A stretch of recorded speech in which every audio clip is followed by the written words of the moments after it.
Assalamualaikum warahmatullahi wabarakatuh. Kita bertemu lagi, sambungan penjelasan saya ke atas buku saya 90 pelajaran tentang bid'ah. Sekarang kita masuk dalam bab mengkaji majlis tahlil. Okey, majlis tahlil ni adalah satu majlis yang agak masyhur bagi sebahagian umat Islam di Nusantara. Ia dilaksanakan, dianjurkan bukan sahaja sempena kematian, tetapi juga sebelum apa-apa event yang penting, sebelum peperiksaan, juga disebut sebagai doa selamat, sebelum pertunangan, sebelum perkahwinan, sebelum nak pergi haji atau umrah. Okey, dan bila saya sebut mengkaji majlis tahlil ni, nak kaji apa? Okay, kita kaji dalil dan hujah yang biasa dikemukakan oleh mereka yang berkata majlis tahlil ni okey, ia adalah bid'ah yang hasanah. Tuan-tuan dan puan-puan, mereka yang membela majlis tahlil ni, mereka ada hujah juga. Mereka berhujah bahawa Rasulullah SAW tidak pernah melakukannya, tidak pernah menganjurkannya, tetapi apa yang baginda tak buat, tak semestinya kita tak boleh buat. Apatah lagi majlis tahlil itu dalamnya bukan ada perkara-perkara maksiat, bukan ada nyanyian, bukan ada joget-joget, tetapi yang ada ialah membaca Quran, yang ada ialah berzikir, yang ada ialah berdoa, yang ada ialah tuan rumah menjamu makan, dan yang ada ialah umat Islam berkumpul yang dengan itu dapat mengeratkan hubungan silaturahim. Jadi semua ini sesuatu yang ada dalilnya daripada Al-Quran dan Sunnah. Al-Sunnah yang sahih. Jadi, what's wrong? There's nothing wrong with it. In fact, it is something good. It is hasanah. Jadi, ayo kita kaji dalil-dalil ni. Pertama sekali, apabila mereka sendiri berkata Rasulullah SAW tidak pernah melakukannya, yang itu betul. Dan apabila mereka sudah mengetahui perkara itu dan mereka tetap hendak membuatnya, maka mereka telah mendahului Allah dan Rasulnya. Perbuatan tersebut, perbuatan mendahului ini adalah sesuatu yang dilarang. Pendahuluan ini ialah mendahului Allah dan Rasulnya dalam urusan akidah, dalam urusan ibadah, bukan dalam urusan perkara-perkara dunia yang membantu urusan agama, seperti menggunakan YouTube, menggunakan kamera, menggunakan mikrofon, menggunakan buku. Ia tidak merujuk pada itu. Ia merujuk kepada akidah, ia merujuk kepada ibadah, membuat satu majlis tahlil. Majlis tahlil itu ibadah kan? Jadi buat padahal tahu Allah dan Rasulnya tak buat, ia dikira mendahului Allah dan Rasulnya. Padahal Allah Subhanahu Wa Taala telah berfirman dalam surah Hujurat, surah nombor 49 ayat nombor 1. A'udzubillahi minasyaitonirrajim. Ya ayyuhallazina amanu la tuqaddimu baina yadayillahi wa rasulih wattaqullah innallaha sami'un alim. Wahai orang-orang yang beriman, janganlah kalian mendahului Allah dan Rasulnya. Bertakwalah kepada Allah, sesungguhnya Allah Maha mendengar lagi Maha mengetahui. Jangan mendahului. Allah telah pun melarangnya. Jangan, tak boleh nak beralasan Rasulullah tak buat, tapi tak bererti kita tak boleh buat. Tak, kita pun tak boleh buat sebab Allah telah melarang kita daripada mendahului Allah dan Rasulnya. Dan Allah telah menerangkan, telah berfirman, bertakwalah kepada Allah. Sehingga ciri-ciri orang yang bertakwa antaranya ialah dia tidak mendahului Allah dan Rasulnya. Ciri-ciri orang yang bertakwa antaranya dia tidak akan terbit daripada mulutnya, tidak akan keluar daripada jari-jari yang menaip perkataan seumpama Rasulullah tak buat, tapi Rasulullah tak kata jangan buat, tak akan keluar daripada mulutnya, tak akan keluar daripada jari-jarinya. Tuan-tuan dan puan-puan, tentang ayat pertama surah Hujurat ini saya ada video khas tentangnya. Boleh rujuk di bahagian description, saya ada bagi pautannya. Mana description? Sila exit video ini, tap pada tajuk. Okay, ada description dan saya ada bagi link untuk beberapa video dan buku berkaitan. Baik, kita seterusnya pada poin seterusnya pula ialah dalam majlis ni kita baca Al-Quran. Betul ke baca Al-Quran? Ke baca surah Yasin yang merupakan salah satu surah daripada Al-Quran? Tuan-tuan dan puan-puan yang dirahmati Allah, membaca Al-Quran bagus, memang banyak dalil-dalilnya. Membaca surah Yasin pun okey sebab surah Yasin sebahagian daripada Al-Quran. Cuma yang menjadi isu ialah mengkhususkan surah Yasin. Allah SWT telah menurunkan kepada kita 114 buah surah. Dan kenapa daripada 114 tu kita telah mengkhususkan surah Yasin? Bukan saja sekadar mengkhususkan, sehingga kan diterbitkan buklet kecil, buku kecil yang mengandungi surah Yasin tu saja. What's wrong? Apa salahnya dengan surah-surah yang lain? Sebab baca Quran, kita baca keseluruhan Al-Quran. Kenapa dikhususkan kepada surah Yasin sahaja untuk majlis tahlil, baik sempena kematian mahupun sebelum apa event-event yang besar? Jadi tuan-tuan dan puan-puan, isu di sini, bid'ah di sini bukan pada membaca Al-Quran, tetapi pada mengkhususkan surah Yasin untuk majlis tahlil. Okey, boleh faham, boleh bezakan ya? Okey, kita masuk kepada hujah seterusnya pula bahawa kita ni sedang berzikir. Betul. Zikir ni pun merupakan suatu ibadah yang banyak dalil-dalil menganjurkannya, baik dalam Al-Quran mahupun dalam sunnah. Cuma bagaimana adab berzikir, bukan sekadar zikir tetapi adab berzikir. Tuan-tuan dan puan-puan, kita ni bila berzikir, kita bukan tengah ingat awek, bukan tengah ingat makwa, bukan tengah ingat isteri ataupun pasangan hidup, tetapi kita sedang mengingati Allah Subhanahu Wa Taala. Maka hendaklah kita mengingati Allah sebagaimana Allah mahu dirinya diingati. Bila kita mengingati Allah dengan cara yang kita sendiri rasa syok, kita sendiri yang rasa khusyuk, kita sedang ingat diri sendiri, bukan ingat Allah. Ada beza di situ ya. Dan adab berzikir ini Allah SWT telah terangkannya dalam surah Al-A'raf ayat 205. Ayuh kita membacanya. Ada dalam buku saya ni, muka surat 142, di mana Allah SWT berfirman, wazkur rabbaka fi nafsika tadarru'an wa khifatan wadunal jahri minal qawli bil ghuduwi wal asal wala takun minal ghafilin. Dan berzikirlah kepada Tuhanmu dalam hatimu dengan merendah diri. Kenapa nak rendah diri? Sebab kita ni sedang sebut-sebut Allah yang maha besar, yang maha agung, bukan sedang sebut nama member. Dan dengan rasa takut dan dengan tidak mengeraskan suara pada waktu pagi dan petang, dan janganlah kamu termasuk daripada kalangan orang-orang yang lalai. Jadi ini adab berzikir. Kita bukan sekadar nak zikir, tetapi hendaklah juga diperhatikan adab berzikir, di mana dalam majlis tahlil, dalam kenduri alwah, zikir itu dilakukan secara berjemaah dan juga secara kuat. Tuan-tuan dan puan-puan, dalam topik ini, dalam isu zikir berjemaah dan secara kuat, saya tahu ada beberapa hadis yang dijadikan dalil, yang dijadikan hujah oleh mereka yang berkata it is okay to berzikir secara berjemaah dan secara kuat. Hadis-hadis tersebut telah saya jawab penghujahan mereka. Hadis itu sahih, tapi pemahaman mereka itu yang tidak betul. Telah saya jelaskan kesalahan itu dalam dua bentuk. Pertama, dalam video, boleh rujuk di bahagian description, saya telah membuat video khas yang menjelaskan hujah-hujah mereka yang menggunakan hadis-hadis tersebut sebagai dalil bolehnya zikir berjemaah secara kuat. Juga dalam buku saya zikir selepas solat antara sunnah dan bid'ah, ada satu bab khas tentang menganalisa dan menjawab dalil-dalil yang dijadikan hujah untuk berzikir secara berjemaah. Buku ini boleh dimuat turun secara percuma, edisi PDF ada di bahagian description ya. Boleh juga dipesan melalui Shopee, sila cari atas tajuknya itu ya.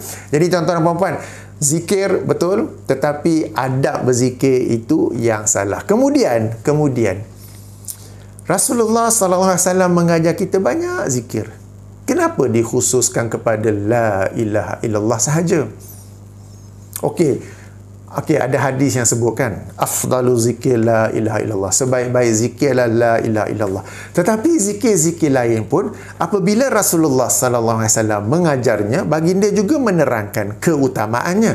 Sebagai contoh, dalam sebuah hadis riwayat Imam Al-Bukhari, Rasulullah sallallahu alaihi wasallam bersabda yang maksudnya, dua kalimah yang ringan di bibir, ringan di lisan, tapi berat di timbangan mizan, lagi dicintai oleh Allah Subhanahu wa taala. Subhanallah wa bihamdi, subhanallahil azim. Kenapa tak zikir dengan zikir tu? Okeylah, tak apalah, malam pertama zikir la ilaha illallah, malam ketiga zikir subhanallah wa bihamdi, malam ketujuh zikir subhanallahil azim, malam ke-40 zikir yang lain. Kan? Kenapa la ilaha illallah saja? Jadi tuan-tuan dan puan-puan, kesalahan bukanlah pada zikir, tetapi pada adab berzikir dan pada mengkhususkan satu lafaz zikir. Padahal tidak ada dalil bagi mengkhususkan lafaz zikir itu, ya. Jadi bid'ah ni letak bukan pada zikir, tetapi pada adab berzikir dan pada mengkhususkan kepada satu lafaz saja. Tuan-tuan dan puan-puan, bila kita bincang bab bid'ah ni, kita kena tajam dalam membeza-bezakannya, ya. Sebab samalah kita berhujah apa pasal pula dikata zikir bid'ah? Zikir okey apa? Banyak dalil menganjurkannya. Ya betul, banyak dalil. Tapi adab berzikir itu pun ada dalil. Kemudian kamu nak mengkhususkan kepada la ilaha illallah sahaja, perlukan pada dalil. Apa dalilnya? Tidak ada. Okey. Baik, kita sekarang masuk dalam bab doa pula, ya. Sekali lagi, banyak ayat-ayat Quran, banyak hadis-hadis Nabi sallallahu alaihi wasallam yang menganjurkan kita untuk berdoa. So what's the problem? The problem is pada adab berdoa, ya, di mana doa itu hendaklah secara berseorangan dan secara perlahan, bukan secara berjemaah, bukan secara kuat. Apa dalil? Dalilnya surah Al-A'raf, surah ke-7 ayat 55. Okey, mari kita rujuk. Di muka ini, muka surat 143, ya. Surah Al-A'raf ayat 55, di mana Allah SWT berfirman, "Ud'u rabbakum tadarru'an wa khufyatan innahu la yuhibbul mu'tadin." Berdoalah kepada Tuhan kamu dengan merendah diri dan secara perlahan lagi tersembunyi. Sesungguhnya Allah tidak suka kepada orang-orang yang melampaui batas. Ini adab berdoa, bukan saya sendiri cakap, tetapi Allah Subhanahu wa taala sendiri yang firmankan. Tuan-tuan dan puan-puan, kita sedang meminta daripada Allah. Kita bukan minta daripada member office. Tadi aku kirim kau kopi, asal kau tak bawa? Kita bukan jerit-jerit macam tu. Kita bukannya berdoa berjemaah bawa backing vocal, "Wahai ketua pengarah, amin. Aku datang sini ada hajat, amin." Apa punya doa tu, tuan-tuan dan puan-puan? Kita nak berdoa kepada Allah dengan penuh rendah diri, dengan penuh rasa takut apa semua, dan semua ini tidak akan tercapai melalui doa berjemaah, tetapi secara individu. Okey, kalau kita merujuk kepada kes kematian, hanya seorang anak yang akan mendapat berdoa dan mencapai taraf doa yang merendah diri lagi secara perlahan, tersembunyi, yang penuh dengan penghayatan. Okey, bukan doa seronok-seronok seperti dalam secara berjemaah. Okey, bila sebut cara doa berjemaah ini, ya, Rasulullah sallallahu alaihi wasallam pernah doa berjemaah. Sebagai contoh khutbah Jumaat, pada khutbah kedua baginda berdoa. Okey, untuk semua yang hadir untuk solat Jumaat, baginda berdoa, bukan kat tangan ya, macam ni, ya. Dan makmum tak bayang kat tangan. Jadi ada contoh. Tapi untuk khutbah Jumaat saja. Contoh lain, kunut nazilah. Kunut nazilah ini ialah kita mendoakan mana-mana umat Islam yang sedang dizalimi. Okey, kita mendoakan agar Allah membubarkan, menghancurkan, membinasakan musuh yang sedang menzalimi, dan agar Allah SWT membela umat Islam yang sedang dizalimi. Bezakan ya tuan-tuan puan-puan, sebab sekarang ini alhamdulillah ada yang nak mengamalkan kunut nazilah, sebab kunut nazilah ni pada semua solat semua 5 waktu, semua 5 waktu solat, bukan solat subuh saja. Ada yang nak mengamalkannya, tapi dalam doanya tu dia doa untuk ahli keluarga, Rabbana hablana min azwajina wa zuriyatina. Dia doa daripada kesesatan, Rabbana la tuzigh qulubana ba'da idh hadaitana. Dia doakan keampunan, Rabbana ighfir lana wa li ikhwanina allazina sabaquna bil iman. Dia berdoakan daripada wabak, bismillahillazi la yadurru ma'asmihi syai'un fil ardi. Bila tanya dah habis tu, saya tanya, Pak Imam baca apa tadi? Kunut nazilah. Tapi tak pula berdoa tentang umat Islam di Syria, umat Islam di Palestin ke, yang dibacakan tu doa-doa umum. Jadi kunut nazilah saya ulangi ya, kita berdoa kepada Allah agar Allah musnahkan, bubarkan, hancurkan, berteraburkan, menteraburkan pihak musuh dan menyelamatkan umat Islam. Bukan baca doa-doa yang okey, alright, lari dah tajuk pula ya. Jadi tuan-tuan dan puan-puan, dalam berdoa ini ada adabnya, yes. Jadi sekali lagi, berdoa memang dianjurkan, tetapi hendaklah kita berdoa mengikut adab daripada yang telah digariskan, daripada mengikut adab daripada orang, daripada yang kita sedang minta itu, yang ini Allah Subhanahu Wa Taala. Dan Allah telah menerang kepada kita adab berdoa berdasarkan ayat 55 dan juga 56 surah Al-A'raf ya. Jadi tuan-tuan dan puan-puan, dalam bab ini juga saya tahu ada mereka yang berhujah boleh doa berjemaah dan boleh doa secara kuat. Mereka ada kemukakan hadis-hadisnya. Ada saya analisa, ada saya jelaskan, sila rujuk di bahagian link. Okay, di bahagian description ada saya bagi link. Juga saya ada bagi link untuk muat turun buku saya secara percuma, edisi PDF, soal jawab adab-adab berdoa ataupun soalan lazim adab-adab berdoa ya. Sila rujuk di sana, sebab doa ni adalah satu senjata yang sesuatu yang sangat powerful yang kita miliki, tapi kita tak tahu ada adab berdoa macam mana. Asyik dah angkat tangan jadi imam baca kan, sendiri pun tak tahu apa kan. Padahal kalau kita tahu adab-adabnya, insya-Allah doa kita itu akan lebih tinggi kadar kemakbulannya ya di sisi Allah Subhanahu Wa Taala. Okey. Jadi tentang baca Quran sudah, zikir sudah, doa sudah.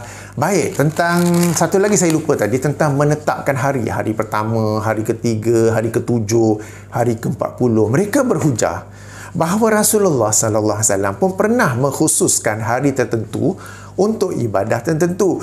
Contoh yang paling masyhur, mereka berkata Rasulullah sallallahu alaihi wasallam mengkhususkan hari Sabtu untuk solat 2 rakaat di Masjid Quba. Hadisnya sahih.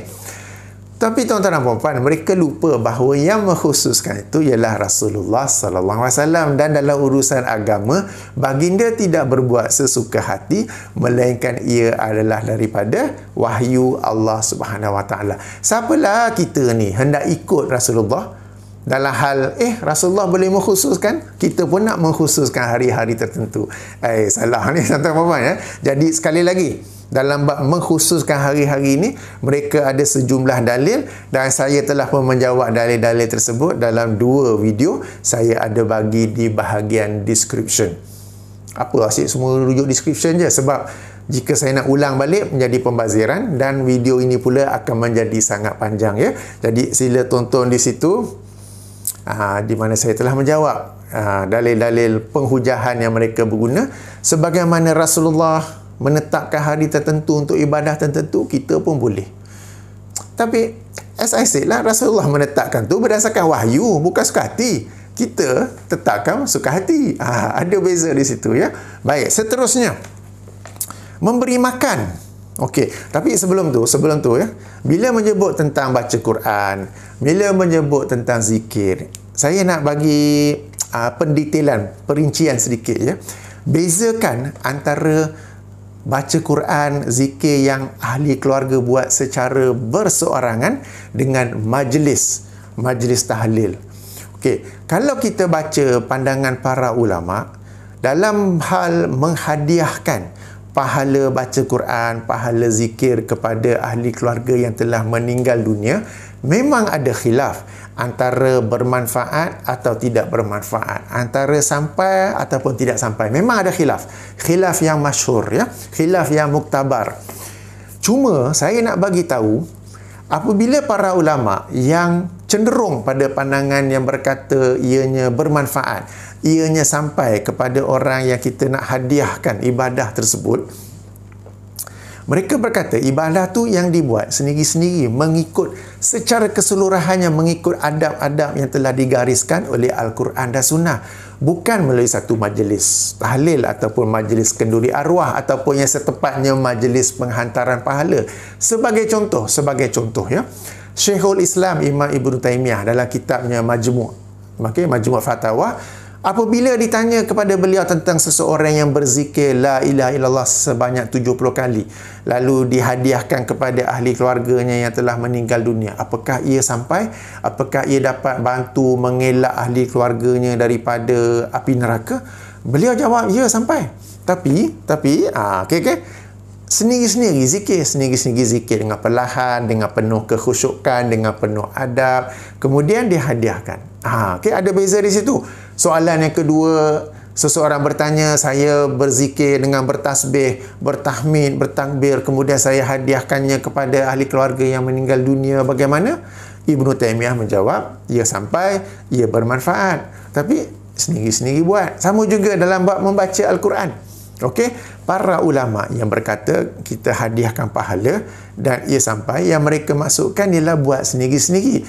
Maknanya sebagai contoh, sekarang ni malam kan, 10:30 malam sekarang ni, katakan saya membaca surah Tabarakallazi. Okey, saya baca pada waktu malam. Riwayat daripada Abdullah ibnu Mas'ud bahawa membaca surah Tabarakallazi pada waktu malam ini dapat menjauhi daripada siksa kubur. Ini riwayat yang paling kuat tentang fadilat surah Tabarakallazi ya, darjatnya hasan. Lalu saya membacanya, saya baca seorang-seorang. Kemudian dah habis baca, saya ingin menghadiahkan pahalanya kepada ayah dan ibu saya. Okay, kalau ikut pandangan yang kata boleh, tapi sebab saya baca seorang-seorang. Bukan saya panggil buat majlis. Bila buat majlis ni sudah jadi lain. Okey, jadi tuan-tuan dan puan, kena bezakan di sini. Sekali lagi saya ulangi, ada khilaf di kalangan para ulama. Bagi para ulama yang berkata boleh menghadiahkan pahala ibadah kita ke kita itu, maka ya kita buat sendiri-sendiri, seorang-seorang, dan dengan seluruh adabnya lah. Bila berzikir, zikir dengan suara yang rendah, zikir dengan zikir-zikir yang diajar oleh Rasulullah, tanpa mengkhususkan kepada zikir tertentu saja, tanpa zikir yang dibuat-buat sendiri, Bismillah 21 kali, Bismillah 40 kali, kemudian hadiahkan. Bukan yang macam itu tu. Okay?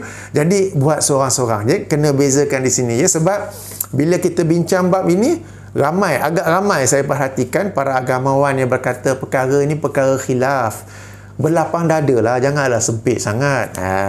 Jangan nak kelentong kata nama ulama ya. Sebab para ulama yang khilaf itu ialah dalam hal ibadah, tapi ibadah tu yang dibuat sendiri-sendiri, bukan buat satu majlis khas untuk menghadiahkan, untuk menghantar pahala kepada orang yang meninggal dunia. Majlis khas itu yang dibuat pada hari tertentu dengan tertib tertentu, ia menjadi satu package, menjadi satu ritual yang tidak ada asal usulnya daripada sunnah Nabi SAW. Dan baginda bersabda, sesiapa yang membuat sesuatu yang baru daripada urusan kami ini, apa yang tidak berasal daripadanya, maka ia tertolak.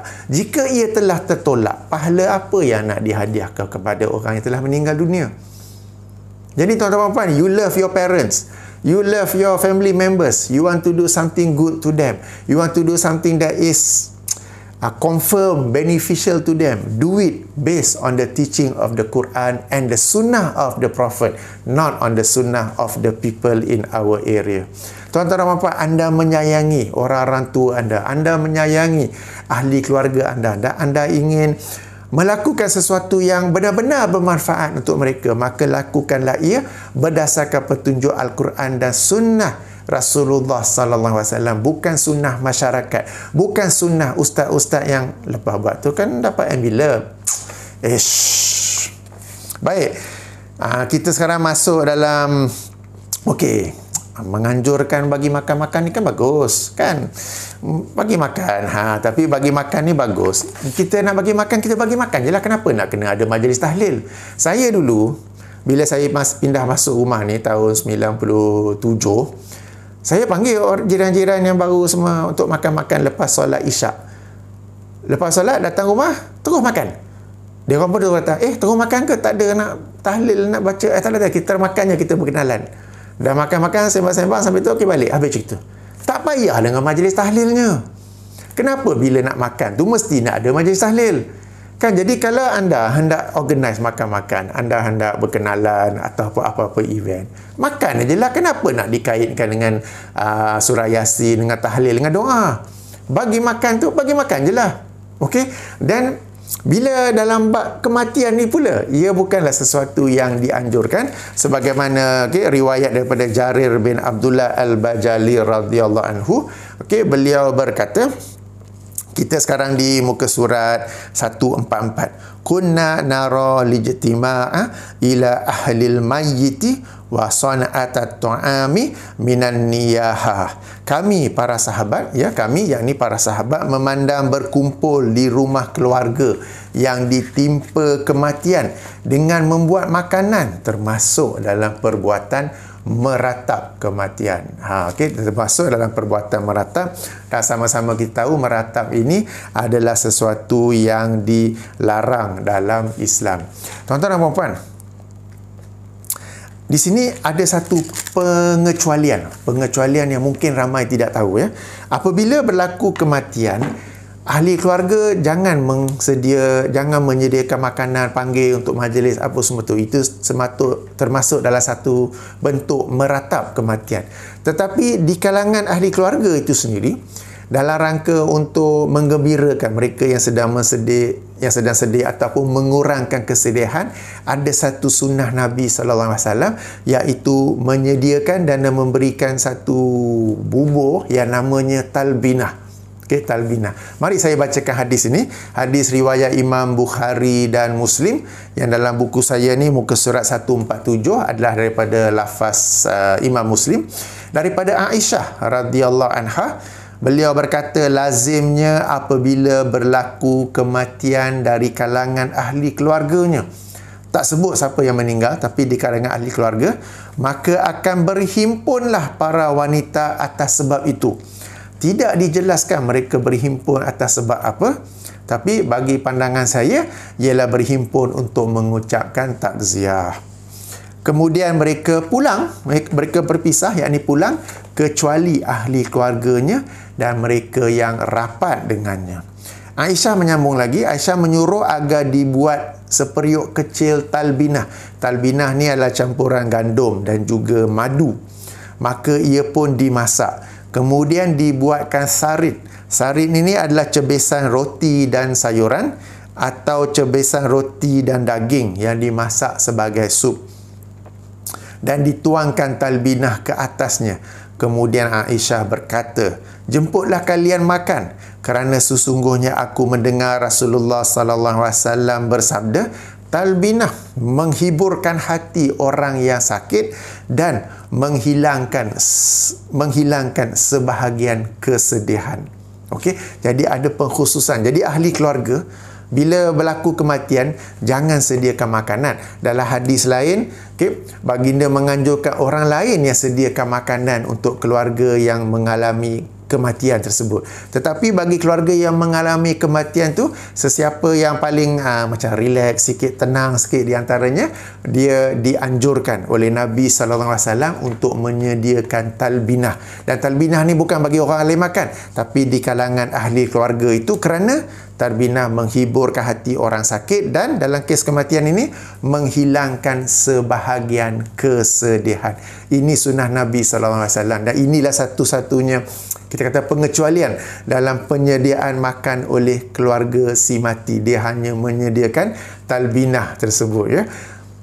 Sebelum saya bacakan hadis ni, saya nak tanya kepada tuan-tuan dan puan-puan, sebelum saya bacakan hadis ni, pernah dengar tak tentang talbinah? Okey, mungkin pernah dengar sebab Shopee ada, Lazada ada. Tapi tahu tak pengkhususan talbinah ni untuk menghiburkan hati orang sakit dan menghilangkan sebahagian kesedihan? Pernah tak? Bagi yang biasa dengan sunnah Nabi, ia pernah dengar. Tapi mungkin ada yang tak pernah dengar. Kenapa tak pernah dengar? Inilah yang dikatakan, apabila dimunculkan, dihidupkan satu bid'ah, maka bersama dengan itu akan tenggelamlah satu sunnah. Dihidupkan satu bid'ah di mana keluarga si mati itu yang kena sediakan makanan untuk majlis kenduri arwah, sehingga kan sunnah talbinah itu tenggelam. Tak banyak orang yang tahu tentang talbinah. Kalau tahu pun ingat ia macam makanan Arab kot. Okey kot, boleh order daripada Shopee, Lazada tu. Padahal ada anjurannya secara khusus oleh Nabi SAW dalam hadis yang saya baru baca tu. Hadis tu riwayat Imam Bukhari dan Muslim. Lafaz tadi daripada lafaz Imam Muslim. Jadi apabila berlaku kematian, tak payah buat majlis, tak payah buat kenduri arwah. Dalam taman perumahan itu, sekarang ni lazimnya dalam kebanyakan taman perumahan sudah ada WhatsApp group sendiri-sendiri kan. Apabila satu keluarga mengalami kematian, dalam WhatsApp group tu yang saya nak cadangkan ialah bincanglah sesama kalian untuk menyediakan makanan untuk keluarga si mati tu, dan bincang pada hari ini. Katakan hari ini Isnin, okey, saya rumah nombor 12 akan sediakan makanan untuk keluarga si mati. Esok Selasa, okey, keluarga rumah nombor 17 nak sediakan makanan. Okey, hari Rabu rumah nombor 3 pula nak sediakan makanan. Hari Khamis, jadi tak adalah semua orang tiba-tiba hantar makanan pada satu hari saja. Berlonggok makanan kat situ, jadi pembaziran pula. Nak simpan peti sejuk, tak muat. Kemudian hari lusa tulat dah tak ada orang sediakan makanan dah.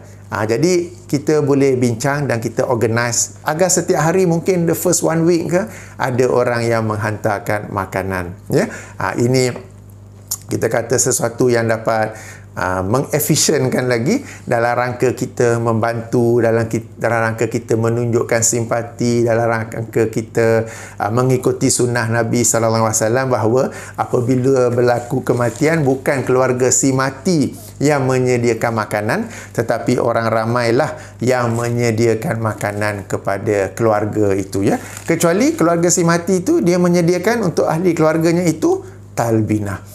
Okay, sebab apabila berlaku kematian di kalangan ahli keluarga, ada yang ekstra sedih, ada yang sederhana sedih, ada yang sedihnya sedikit saja. Jadi yang sedikit-sedikit saja yang under kontrol tu, dialah yang berusaha untuk menyediakan talbinah itu kepada ahli-ahli keluarga lain yang dalam keadaan bersedih pada saat itu, ya. Okey, baik. Seterusnya, okey, dalam muka surat 148 yang ni saya telah sebut tadi, ya.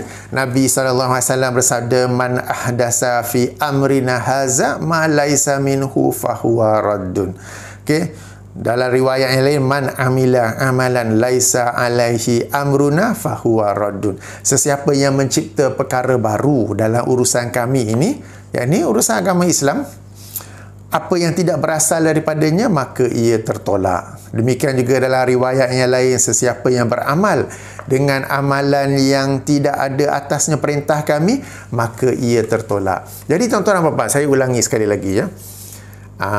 Membaca Al-Quran ada dalil, berzikir ada dalil, berdoa ada dalil, memberi makan ada dalil, silaturahim ada dalil. Tapi mengkhususkan surah Yasin daripada 114 surah yang Allah turunkan, tak ada dalil. Berzikir ada dalil, tapi mengkhususkan la ilaha illallah daripada sekian banyak zikir yang diajar oleh Rasulullah SAW, tidak ada dalil. Dan sengaja berzikir dengan kuat secara berjemaah juga tidak ada dalil. Kemudiannya berdoa memang banyak dalil, tetapi berdoa dengan berjemaah dengan kuat tidak ada dalil. Memberi makan banyak dalil, banyak orang miskin yang ni. Okey, tetapi membuat makan-makan oleh keluarga si mati sempena kematian, ia adalah sesuatu yang bertentangan dengan dalil, kecuali talbinah. Dan mengeratkan silaturahim itu, ya ada dalil, tapi silaturahim tu dijalin, dihubungkan sempena kematian, yang itu tidak ada dalil, ya. Jadi jangan campur aduk, sebab sebahagian orang mereka menggunakan dalil-dalil umum itu, tetapi mengkhususkan surah Yasin tak ada dalil, mengkhususkan zikir la ilallah tidak ada dalil, berzikir secara kuat berjemaah bertentangan dengan dalil, berdoa secara berjemaah dengan kuat bertentangan dengan dalil, keluarga si mati yang menyediakan makanan bertentangan dengan dalil, berhimpun sempena kematian tidak ada dalil. So sebenarnya apabila kita mengkaji amalan ini, kita kata bukanlah sesuatu yang dia mungkin selari dengan sebahagian dalil, tetapi tidak selari dengan sebahagian yang lain. Jadi sebaliknya, di sebalik itu kita ada dalil-dalil yang menunjukkan apa yang patut dilakukan oleh ahli keluarga dan apa yang patut dilakukan oleh orang-orang di sekeliling. Maka ikutilah apa yang ahli keluarga sendiri yang berdoa. Ahli keluarga sendiri yang kalau dia nak baca Quran, kalau dia nak ikut pandangannya berkata sampainya pahala bacaan yang dihadiahkan itu, kalau dia nak pegang silakan, tapi dia sendiri yang baca Al-Quran, dia sendiri yang zikir dengan adab-adab zikir yang Allah dan Rasulnya ajarkan, dia sendiri yang berdoa. Sebab hanya seorang anak yang dapat berdoa dengan penuh penghayatan, dengan penuh understanding, dengan penuh feeling terhadap ibunya, terhadap ayahnya telah meninggal dunia. You cannot substitute it to somebody else. You cannot substitute it. Saya sebagai anak dan ibu bapa saya telah meninggal dunia, saya faham perkara ini, ya. Jadi tentang membuat makanan itu, okey, orang-orang di sekeliling yang menyediakan makanan, bukan keluarga si mati itu yang menyediakan makanan. Baik, tuan-tuan dan puan-puan, sudah pun panjang, lebih daripada 30 minit. InsyaAllah kita sambung lagi tentang ada riwayat bahawa kononnya Rasulullah SAW melaksanakan takwil, bukan takwil, tahlil. Dan ada juga riwayat bahawa para sahabat ni mereka memberi makan pada malam ketiga, malam ketujuh, ke-40. So, apakah darjat riwayat-riwayat tersebut? Dan jika ia sahih, bagaimanakah cara mempraktikkannya? Apakah ia dalil untuk majlis penghantaran pahala, majlis kenduri arwah, majlis tahlil sebagaimana yang kita fahamnya, sebagaimana diamalkan oleh sebahagian umat Islam di Nusantara ni. Kita jumpa lagi nanti, insya-Allah sambungan, ya. Baik, sudah panjang. Subhanakallahumma wa bihamdika asyhadu an la ilaha illa anta astaghfiruka wa atubu ilaika. Assalamualaikum warahmatullahi wabarakatuh.